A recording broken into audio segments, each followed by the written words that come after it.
Has your cat's back or hips started to feel bony? It might seem like a normal aging process, but muscle loss can be a red flag and indicate something serious in cats. The real question is, do you know what to do about it? In this video, I'll be talking about why cats lose muscle, how to spot it, and what to do about it. If you're new here, welcome!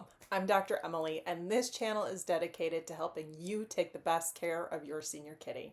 Make sure to hit that subscribe button so that you don't miss a thing, and like and share the videos so I can create more content like it. When we talk about muscle loss in cats, there's two different terms that we refer to.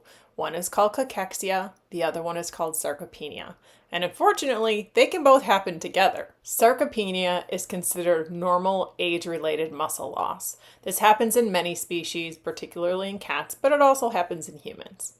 Cachexia, on the other hand, is muscle loss due to a disease process. While neither one is good, we know that for the majority of cats, if they are consistently losing muscle, the prognosis for a long, healthy life is pretty poor. So what do we mean when we're talking about muscle loss? There is something called a muscle condition score, which we use in the veterinary clinic. You can easily learn to do it at home as well. Basically, we're visualizing the cat and we're palpating the cat. So we're looking at major muscle areas. And while you may not really have a term for it, most people know what a healthy cat looks like. So if you look at your cat and you're thinking, gosh, you look kind of skinny, or gosh, you look kind of old, there's a really good chance that there's some muscle loss there. So when we're palpating a cat, we're palpating the top of their head, we're palpating over their shoulders, we're palpating over their spine of the back, and then over the hips as well. Some cats that have a decent amount of muscle loss will look kind of sad in the face, or they'll have sunken eyes. Those are fairly consistent things to look for. Others will have really skinny legs and be wobbly in their legs. That's because there's just not enough muscle back there to support them in their normal daily habits. But overall, when we look at the animal and we feel the animal, we come up with something called a muscle condition score. And this can be mild muscle loss, moderate muscle loss, or severe muscle loss. And there are standardized charts for this that you can find online as well. The muscle condition score is different than the body condition score. So the body condition score takes the overall cat and their weight into account. That is usually a scale of 1 to 9, with 4 to 5 out of 9 being an ideal. A cat can actually have a normal body condition score and a changed or low muscle condition score.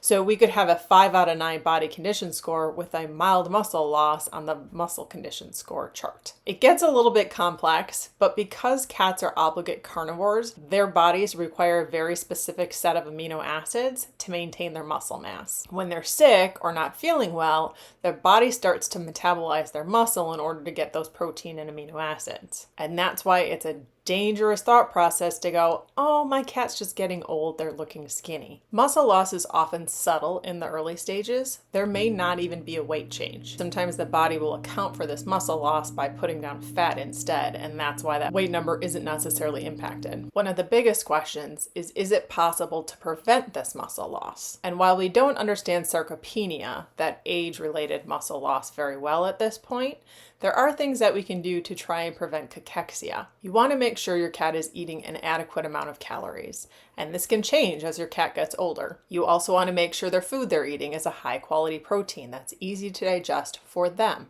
Sometimes we have to encourage our senior cats to eat. You may feel like you're following them around with a food bowl, but you want to encourage frequent meals. You might have to take the food to them. Sometimes you have to warm it up, make it smellier, change the texture of it a little bit, or even use small fresh meals or rotate through different flavors to pique their interest and ensure they are getting enough calories to meet their body's energy requirement. I've said it before and I'll say it again, but veterinary visits are very important as well. It's really easy to miss the subtle signs of weight and muscle loss when you live with your cat, when you see them day in and day out. Hopefully by now you have a scale at home where you can weigh your own cat, but it is important to get a second set of eyes on your cat. Listen to your routine, listen to the history, feel that animal, and decide, is there anything else that we can do to be proactive and keep this cat healthy? If muscle loss is present, The best thing that we can do is identify the reason for it. There's a very long list of diseases in cats that will cause muscle loss. Things like chronic kidney disease, hyperthyroidism, heart disease, diabetes, and even cancer. Some of the lesser thought about ones are dental disease and arthritis. All of these things will impact how the body is working, how the body is processing its nutrients, and what's happening to our muscle mass. If we determine it's age-related, then we have to take the aging cat body into mind, meaning a lot of cats as they age don't eat as much, or they don't absorb their nutrients as well as they used to. When it comes to nutrition, we need to look at what our cat is eating and determine, may they benefit from a senior food? May they benefit by staying on an adult food? What is changing in their body and in their life that we may need to tweak the nutrients a little bit? Or is the cause disuse? Meaning your cat's not moving like they used to, or they're not moving as much as they used to. Arthritis is a great example of this. If you don't use it, you're gonna lose it. I'm sure you have heard that at some point. And it absolutely applies to cats. I mean, they're these tiny little mighty beasts that just go flying around our house, and they're up and they're down and they're all over the place. And as they get older, if you notice them slowing down, we're going to have muscle loss with that. And oftentimes it's actually a sign of arthritis. For whatever reason, we assume our cats are going to limp. We assume our cats are going to cry. They're going to give us this obvious indication that they're in pain, when in reality, they're hardwired to hide those clinical signs, and they're just going to hole up somewhere or go sleep in a ball in a warm corner or just avoid that source of pain. The other key thing to know about cats is when they develop arthritis, a lot of times it's bilateral, meaning it's both sides. So if they develop arthritis in one elbow, they're also developing arthritis in the other elbow, which means they're not going to limp. There is no way to shift their weight to try and avoid that pain that's going to show up as a limp to you. So muscle mass can absolutely mean they're not using their muscles properly, they're not using them like they used to, and it could be their indicator that there's pain going on. So if we identify any of those causes of muscle loss, our best case scenario is that we can treat them and either slow that muscle loss or gain some of that muscle loss back. And again, we're looking at things like, is there an underlying disease process? Is it an aging change? Do we need to adjust their nutrition, or is it a disuse issue? If we can identify it and treat it, that's the best case scenario. Sometimes we can't, or sometimes it is that aging related muscle loss and we're left to support. Or we use support in conjunction with identifying some of these other things and try and do all of it to maintain our muscle mass. So what does support look like? As I had mentioned a little bit ago, support sometimes means adjusting the diet or adjusting the nutrition plan, increasing those calories. If we have a cat that doesn't want to eat a lot of food, we might need to find a food that's more nutrient dense.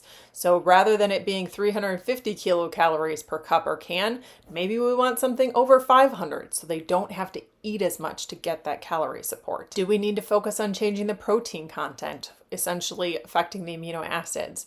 Everybody always just grabs onto this idea of cats need protein, when the reality is they need amino acids, and they need very specific amino acids. There are studies that have been done looking at supplementing lysine in food and gaining muscle mass back. So sometimes it's not so much about the overall protein profile, it's what is the protein, how nutrient dense is the protein, what are the amino acids we're targeting, and how easy is it to digest. Sometimes we can support these cats with supplements. Anti-inflammatory doses of omega-3 fatty acids can help some of these guys, particularly if we are talking about arthritis, pain, and inflammation.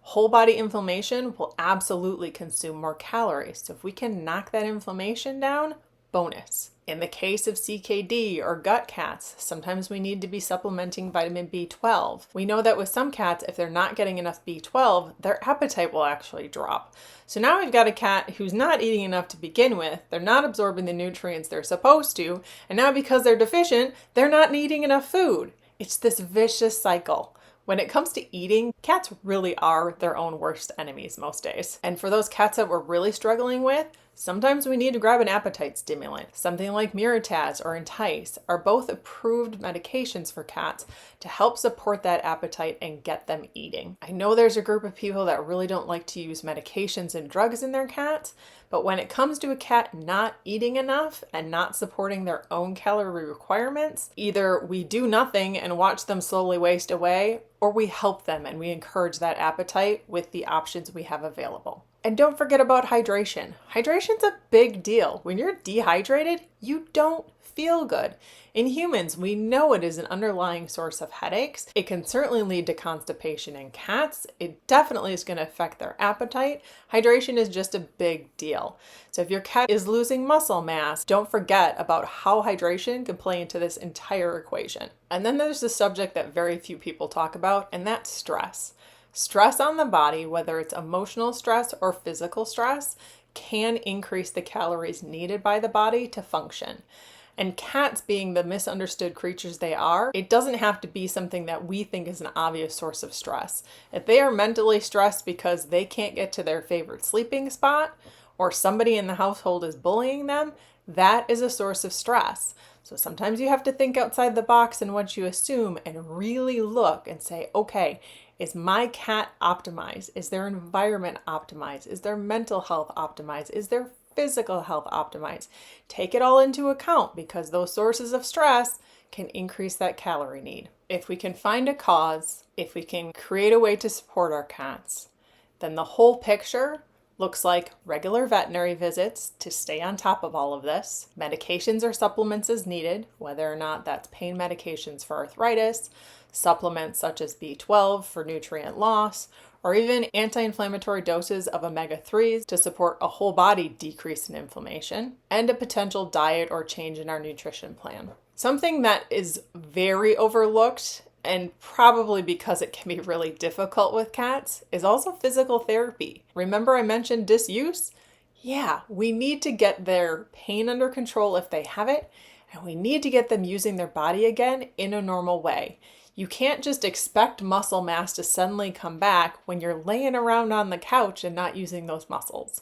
The same thing applies to people that are bedridden, or even me for a week. If I've been sick with a cold or something and I'm not exercising like I normally would, I can absolutely tell the next time I go to exercise, my muscles are sore because I didn't use them for a period of time.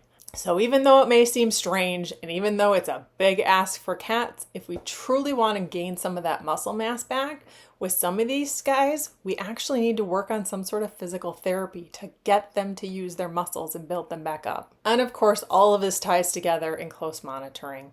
If you have a way to weigh your cat at home on a weekly basis, or at least a monthly basis, I would definitely recommend it.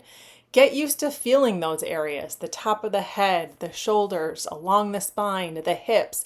Make sure they feel the same. Make sure that muscle is there. And make sure we're looking at that muscle condition score and that body condition score. They are both very important pieces of information in our senior kitties. Severe muscle loss doesn't have to be inevitable. With the right care and monitoring, you can help your cat stay strong, active, and happy. If this video helped you understand your cat's muscle loss, hit those like and subscribe buttons for more cat health tips, and check out the description below for more resources.